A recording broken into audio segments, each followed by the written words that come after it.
ही से कहाँ मिला। ये देखिए महत्वपूर्ण स्थल है, ये सर्व तीर्थ है। यहाँ भगवान राम ने मारीच का संस्कार किया था और मारीच ने अपने प्राणों की आहुति माँ सीता को बचाने के लिए दी थी।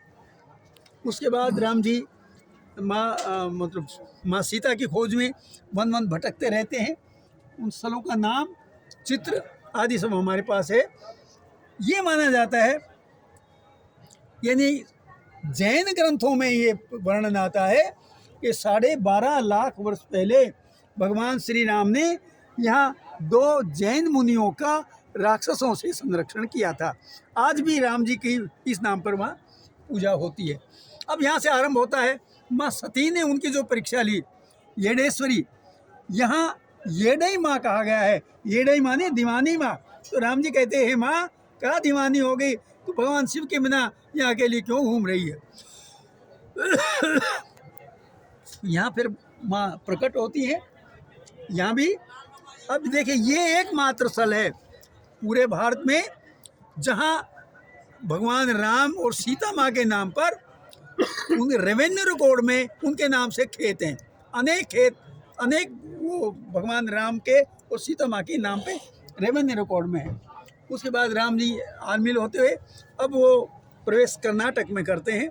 ये जमखंडी, यहाँ उनकी अयोमुखी राक्षसी से भेंट होती है और यहाँ भगवान राम ने कबंध का वध किया। और ये देखिए, ये बड़ा महत्वपूर्ण स्थल है। ये स्थल है जहाँ माँ सबरी से श्री राम की भेंट होती है। उसके बाद राम जी पंपा सरोवर आते हैं और उसके बाद यहाँ हनुमान हल्ली, हल्ली माने गांव, यहाँ हनुमान जी और राम जी की भेंट होती है। यही हनुमान जी का जन्मस्थल भी है। फिर ये ऋषिमुख पर्वत, जहाँ राम जी और सुग्रीव की भेंट होती है। यहाँ खड़े होकर उन्होंने बाली का वध किया। और ये देखिए, ये किष्किंधा नगरी है। किष्किंधा बड़ी महत्वपूर्ण है। अद्भुत बात यह है कि किष्किंधा का राज परिवार आज भी अपने आप को महाराज अंगद का वंशज मानता है। इससे बड़ा प्रमाण और क्या हो सकता है। और उनके पास अनेक ऐसे पत्र हैं जब उनको किष्किंधा नरेश के नाम से संबोधित किया जाता है। अच्छा, इसको माना ऊपर। यहाँ राम जी 4 महीने तक रहे वर्षा काल में, इस इंतजार में कि वानरों को भेजा जाएगा। ये फटिक शिला है। फटिक शिला बैठे 2 भाई। यही हनुमान जी ने राम जी को सीता माँ की खबर दी थी कि सीता माँ लंका में है। अब इसके बाद राम जी सेना के साथ फिर अभियान पर चलते हैं। वो बहुत जल्दी जाते हैं और अब कर्नाटक में राम जी आगे बढ़ रहे हैं। हासन जिला, उसके बाद मैसूर जिले में आते हैं। यहाँ माना जाता है कि राम जी की सेना ने जलपान किया था। उसके बाद राम जी यहाँ आकर अयोध्या पट्टनम, कावेरी नदी के किनारे सेलम, ये कर्नाटक में उसमें प्रवेश करते हैं तमिलनाडु में। इसके बाद फिर राम जी आगे बढ़ते जाते हैं। ये तमिलनाडु में ये सारे स्थल आते हैं। जगह जगह राम जी के मंदिर बनते हैं। और एक बात अद्भुत, यहाँ आकर अनेक कोदंडधारी राम के मंदिर मिलते हैं। इससे पहले कोदंडधारी राम नहीं मिलते। और सीता माँ के हरण के बाद, यानी नासिक के बाद, पंचवटी के बाद एक भी सीता रसोई या सीता पहाड़ी नहीं मिलती, क्योंकि तब सीता माँ का हरण हो चुका था। यहाँ भगवान, देखिए, ये बड़ा महत्वपूर्ण मंदिर है। विश्व का सबसे धनी मंदिर था कभी ये, लेकिन इस राजनीति ने, इन सरकारों ने इन मंदिरों का सब कुछ लूट लिया और आज ये बहुत कंगाल हैं। पता नहीं सरकारें क्या कर रही हैं, लेकिन हिंदू विरोधी सरकारें इन मंदिरों का मतलब लूटती जा रही। यहाँ खड़े होकर राम जी ने पहले बार समुद्र का दर्शन किया। कोड़ीकरी नाम का स्थल है। फिर देखिए, वीर कोदंड राम मंदिर, कल्याण राम मंदिर, शिव मंदिर तीर्थांड धारणम। फिर यहाँ माना जाता है कि भगवान राम गर्मी से परेशान हो गए थे, तब गणेश जी की कृपा से उनको ये गर्मी से छुट्टी मिली। यहाँ पुनः राम जी के ऊपर ग्रहों की दशा आती है। यहाँ फिर ग्रहों का पूजन करते हैं। ये स्थान है दर्भ शयनम। दर्भ का अर्थ घास। यहाँ राम जी 3 दिन तक घास में लेटे रहे थे और समुद्र से प्रार्थना करते रहे कि मुझे रास्ता दो। जब समुद्र ने नहीं सुनी तो राम जी ने धनुष उठाया और उसका मान मर्दन किया। ये सेतु के अवशेष हैं। बंधुओं, मैं इस बारे में बताना चाहूँगा, मैं बड़ा भाग्यशाली हूँ इस बारे में।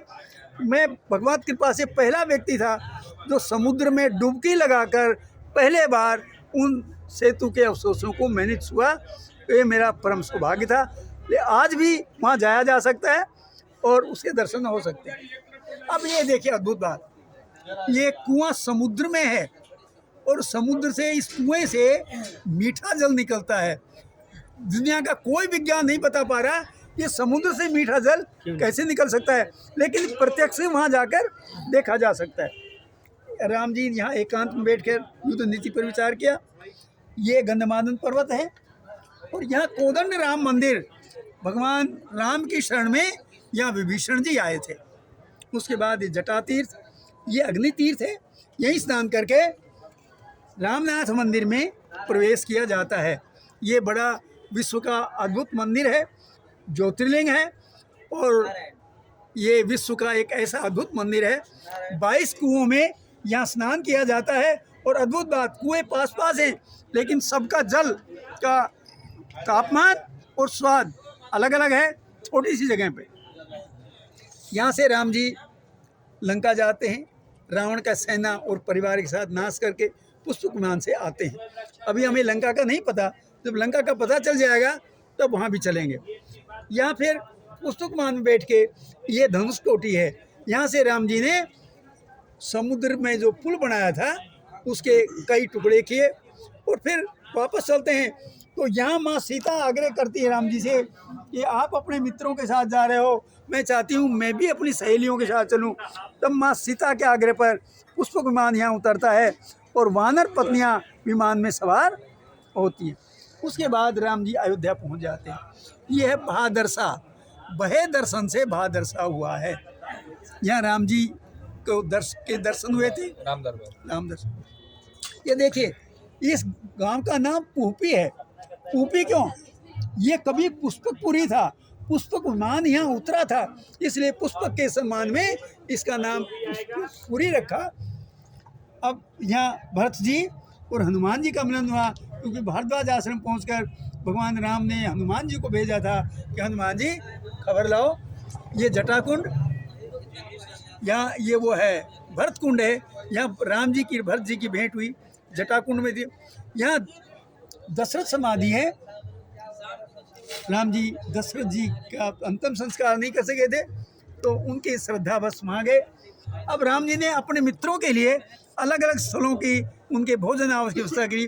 देखिए, विभीषण कुंड, शत्रुघ्न कुंड, राम कुंड, सुग्रीव कुंड, हनुमान कुंड, ये है सीता कुंड। इसके अद्भुत कहानी है। सीता माँ पर ब्रह्म हत्या का पाप लगा था, क्योंकि सीता माँ के कारण ही रावण मारा गया। तो यहाँ उन्होंने एक बड़ा यज्ञ किया था। ये 2 पाप कुंड है। भगवान पर जो ब्रह्म हत्या का पाप लगा था, राम जी ने सारे परिवार के साथ गोमती माँ के किनारे लम्बुआ में एक बहुत बड़ा यज्ञ किया था।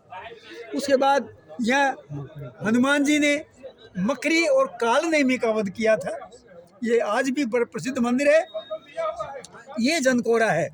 जनकोरा का क्या अर्थ है? जनक ओरा। ये अद्भुत कहानी है कि जब राम जी ने राज्य स्वीकार नहीं किया और भरत जी पादुकाओं के सारे राज्य करने लगे, तो महाराज जनक ने समझा कि भरत तो कुमार है, राज्य कैसे संभालेंगे। तो उन्होंने, वो स्वयं कुछ दिन रहे और फिर वो छोड़ के गए। तो अपने सैनिकों को, अपने मंत्रियों को छोड़ के गए। आज भी इस जनकोरा में जनक वंश के लोग मिलते हैं। ये एक अद्भुत कथा है। जनक वंश के लोग अयोध्या में कैसे हैं, इससे बड़ा प्रमाण और क्या हो सकता है। बंधुओं, सारे विश्व के मालिक, अखंड ब्रह्मांड के नायक, मर्यादा पुरुषोत्तम श्री राम अपनी ई लीला संपन्न करके सरयू माँ के माध्यम से, यही वो स्थल है जहाँ उन्होंने परम धाम को प्रस्थान किया। आपकी यात्रा पूर्ण हुई। बोलिए सियावर रामचंद्र की जय, पवन पुत्र हनुमान की जय। बहुत श्री बहुत रामचंद्र भगवान की जय, सीता मैया की जय, लक्ष्मण भैया की बजरंग बली हनुमान की जय। बहुत बहुत धन्यवाद महाराज जी, बहुत ही अच्छा ज्ञानवर्धक और हमारे इस प्रभु श्री राम जी के जीवन यात्रा कैसे रहा, कहाँ कहाँ रहा महाराज जी जानने को मिला। बहुत बहुत धन्यवाद।